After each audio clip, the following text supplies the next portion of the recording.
আমি Debu new Mondal birds থেকে বলছি। আমি নতুন জাবা পাখির পালন শুরু করেছি এবং জাবা পাখি নিয়ে যে সমস্যা হয়েছিল সেটা আপনাদের সঙ্গে শেয়ার করছি। আমার এই নিউ মন্ডল বার্ডসের আমার যে কলোনি, সে কলোনিটা সবসময় আটকানোই থাকে, কারণ বাইরের কোনো কুকুর বিড়াল বা পশু পাখি না ঢোকে, যার জন্য আমি সবসময় তালা বন্ধ করেই রাখি। এবার আমি তালাটা খুলছি, আপনারা দেখুন।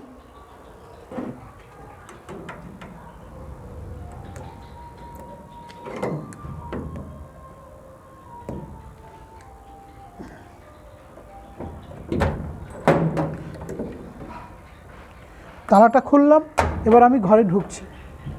আমার পাখির যে এভিয়ারি রয়েছে সেই এভিয়ারির মধ্যে আমি ঢুকছি আস্তে আস্তে।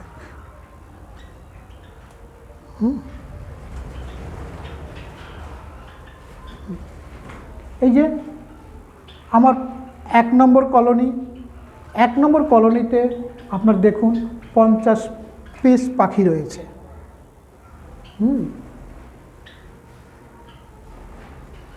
ওরা কত সুন্দর দেখুন, উঠছে এবং খেলছে এবং দাঁড়ে বসছে, নাচ করছে। নিচে ওদের খাদ্য খাবার রয়েছে, জল রয়েছে, ট্রে রয়েছে, ধান রয়েছে, দানা রয়েছে, এভরিথিং রয়েছে।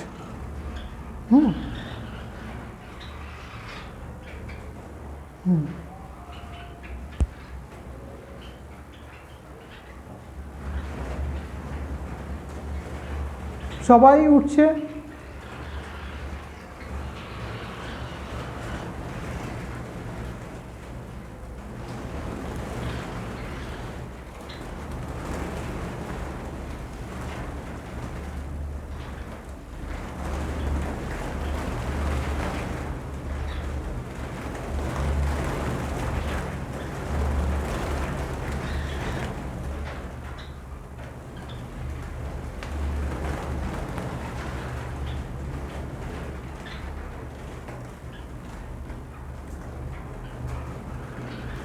খুবই সুন্দর লাগছে। ওরা মনে হয় যেন উঠছে এবং গান করছে, কথা শুনছে, সব কিছুই ওদের ভালো লাগছে।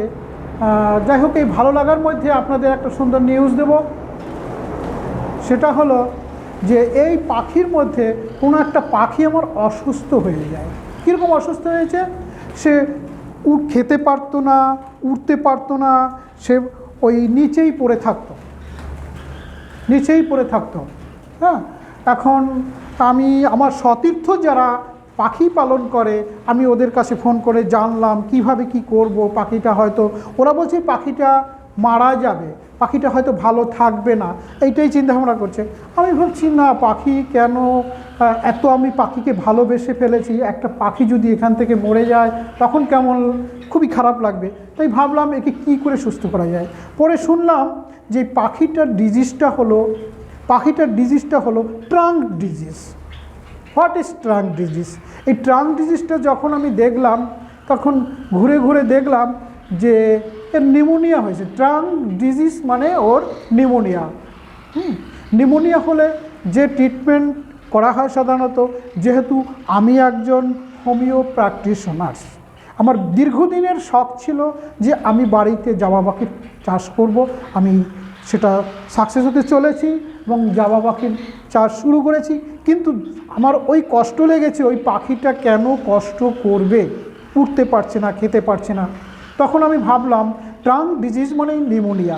তখন আমি ওকে নিউমোনিয়ার যে হোমিওপ্যাথ মেডিসিন রয়েছে, হোমিওপ্যাথ মেডিসিন কি, সেটা অ্যাকোনাইট 3x, ছোটো একটা পাত্রে যে জল, ওকে খাবার জল দিলাম, সেই খাবার জলের মধ্যে অ্যাকোনাইট 3x 4-5 ফোঁটা ফেলে দিলাম। ও জল খেতে শুরু করলো। এরকম 2-3 দিন ট্রিটমেন্ট করার পর দেখলাম ও স্বাভাবিকভাবে খাদ্য খাবার খাচ্ছে, উড়িয়ে বেড়াচ্ছে, খুব ভালোই লাগছে। এইভাবে 4 দিন থেকে 5 দিন যাওয়ার পর খুবই ভালো লাগছে। কিন্তু যখন দেখলাম যে এখান থেকে ছোটো দ্বারে উঠে পড়ছে কিন্তু বড় উপরের দ্বারে উঠতে পারছে না, তখন কি করব? তখন ফের আমাদের একটা মেডিসিন রয়েছে সালফার 30 একটা ডোজ দিলাম। আরও ভালো লাগলো, এবার আর একটু বেশি উঠতে শুরু করলো। পরবর্তী টাইমে আমি তাকে লাইকোপোডিয়াম 200 দেওয়াতে সে যথারীতি সম্পূর্ণভাবে সুস্থ হয়ে গেল এবং যথারীতি সে তার কলোনিতে ছেড়ে দেওয়ার পরে অন্য অন্য সতীর্থ পাখিদের সঙ্গে ঘুরে বেড়াচ্ছে, উড়ে বেড়াচ্ছে, দাঁড়ে বসছে, তার এখন কোনো সমস্যা নেই, সম্পূর্ণভাবে মুক্ত। তাহলে আমার একটা বড় এক্সপিরিয়েন্স হলো, পাখির যদি ট্রাঙ্ক ডিজিজ বা নিউমোনিয়ায় ভোগে, আপনারা হয়তো কঠিন কঠিন অ্যান্টিবায়োটিক বিভিন্ন ব্রিথিং মেডিসিন ইউজ করছেন না। বন্ধুরা আসুন আমার সঙ্গে সহযোগিতা করুন, আমাকে ফোন করুন, প্রয়োজন বোধ আমি বলে দেবো হোমিওপ্যাথি ট্রিটমেন্টটা অতি কম খরচে কীভাবে পাখিকে সুন্দর রাখার জন্য ব্যবস্থা করা যায়। আরও একটা ব্যাপার হলো, সেটা ভালো করে শুনে রাখুন, যে আমার পাখিগুলো কিছুদিন আগে খাবার ছেড়ে দিয়েছিল। একটা কলোনি, এই 5খানা কলোনির মধ্যে কোনো পাখি দেখলাম যে একটু খাবার কম খাচ্ছে। তখন চিন্তায় পড়ে গেলাম পাখি কেন কম খাচ্ছে। তখন আমরা শিশু বা বৃদ্ধ যেরকম বয়স্কদের যখন লস অফ অ্যাপিটাইট বা অ্যানোরক্সিয়া, খেতে ইচ্ছা করে না, তখন আমরা লিভারের মেডিসিন দিই।